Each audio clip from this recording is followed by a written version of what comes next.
Welcome back to the Democratic gubernatorial debate here on KSL News Radio. You can also watch it at kslnewsradio.com. It is being screened. You might recall, if you just tuned in, you did not hear the question regarding minimum wage. This question is related, and this one will go to Mr. Cook.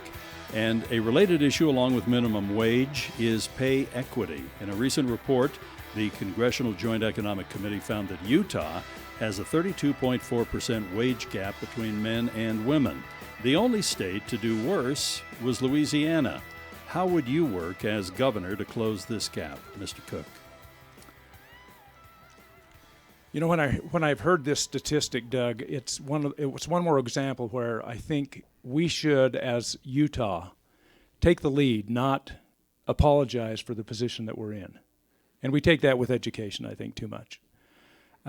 My company is run by a woman, a young woman, 41 years old, who is internationally recognized for being a good business person. She is well paid. About half of my employees are women, and we don't have a gender gap in salaries. We pay for the job, not for the sex of the employee. That kind of sounded bad, didn't it? It had its moments. It's not based on gender. Yeah. So if I can collect my thoughts again. I think we need to make people aware of it. And it's probably going to require some legislation where you have to be responsible to your women employees just like you're responsible to male employees. I don't see any reason not to pay women as much as men get if they're doing the same job. Mr. Weinholz.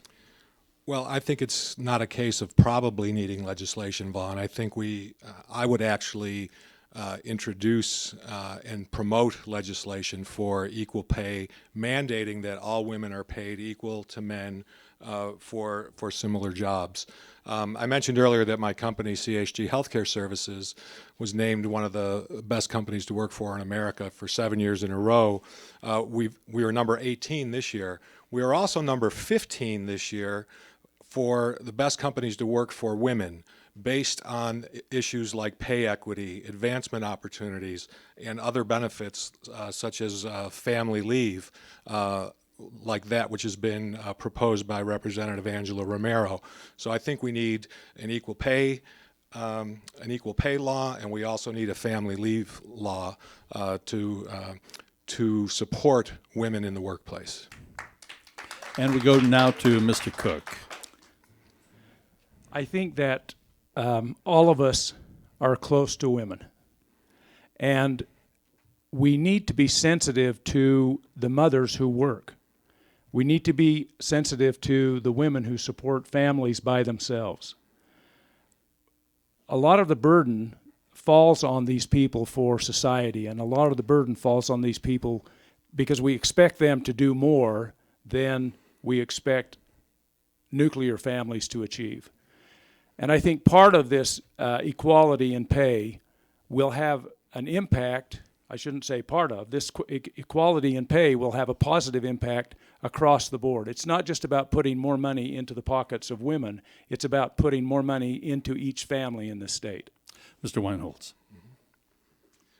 Another approach that we should take is encouraging young women and girls to go into STEM education.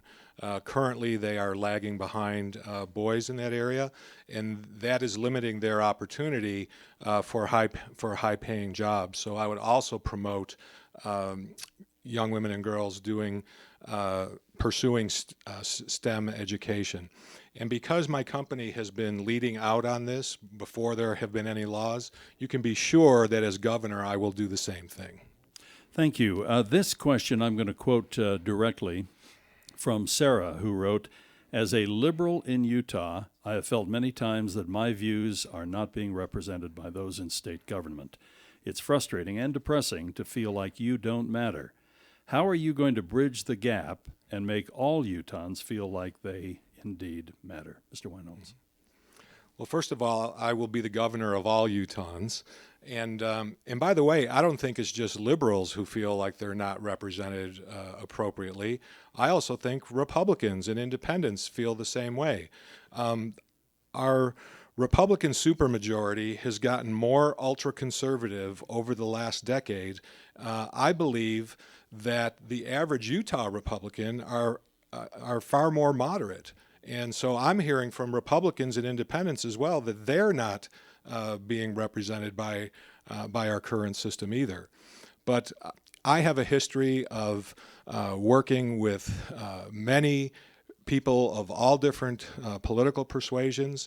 I've had a collaborative leadership style throughout my career, and that leads to healthier debate when you have much more diverse parties around the table, and healthier debate also leads to better outcomes. So I would carry that from my business career over into government. Mr. Cook. The reason that we have this supermajority Republican government is because we vote according to a myth. The myth has two parts. The first part says the candidate who most likely represents my values is a Republican. The second part is all LDS people are Republicans. Now, you may not be LDS, and so you wonder, well, what do we care what the LDS people think? But LDS voters are the largest voting bloc in the state. Most voters vote marginally informed. They go into the voting booth, they look at the candidates, and they say, which of these candidates probably represents my values? And the myth says it's the Republican, so they vote for the Republican. If they're LDS, the Republican is probably a Mormon, and the Democrat probably isn't, so they vote again for the Republican. The biggest challenge to become a legislator in this state is to get on the Republican ballot, because once you get in, this myth will take you into office. People in the state have to stop voting according to this myth. They have to become more informed. They have to vote for the candidate who truly does represent their values. And in many cases, that's the Democrat. That's the only way we fix our sick government. Mr. Weinholz. Well, speaking directly to the person who submitted the question, the other thing that I would do is stand up and fight for democratic values, because I believe democratic values are Utah values. Whether it's taking care of each other or educating our children or cleaning up our air, those are things that all Utahns care about, and they're issues that Democrats always lead out on. The other thing I will not allow our Republican friends to continue to define what a Democrat is and what kind of a candidate that I am. So I will speak out for democratic values, and I will relate them to Utah values because they are one and the same. Thank you very much. If I might just follow up, we talked about myths and so on and things that might affect the perception of not being represented in the state. It was also mentioned that many voters go in perhaps a little ill-prepared. Should Utah do away with straight party voting, just hitting that tab at the top? And just a quick response from both of you, and then we'll take a break. Let's go to Mr. Cook first. 24% of voters in a typical year will vote straight party Republican. 11% of voters in the state will vote straight party Democrat. The problem with straight party voting is it takes the responsibility away from the voter to be informed. If you have a bias or a strong ideological preference, you just go in, and in one vote, and in one push, you vote that entire preference. And then you miss all the down ballot opportunities, because you think, oh, I did my part, I voted straight party, and you may not vote on some of the other initiatives that have nothing to do with party. Mr. Weinholz.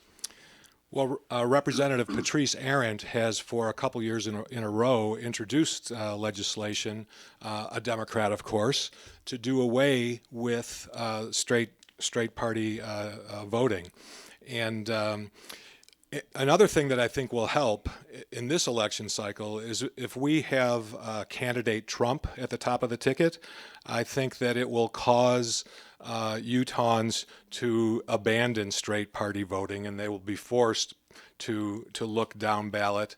And so we can thank Mr. Trump for that, not for many other things, but at least for that. We will take a brief break here at the bottom of the hour for our news. We will come right back, and we will continue with our Democratic debate for the governor's chair. We appreciate both of our candidates, Vaughn Cook and Mike Weinholz, joining us.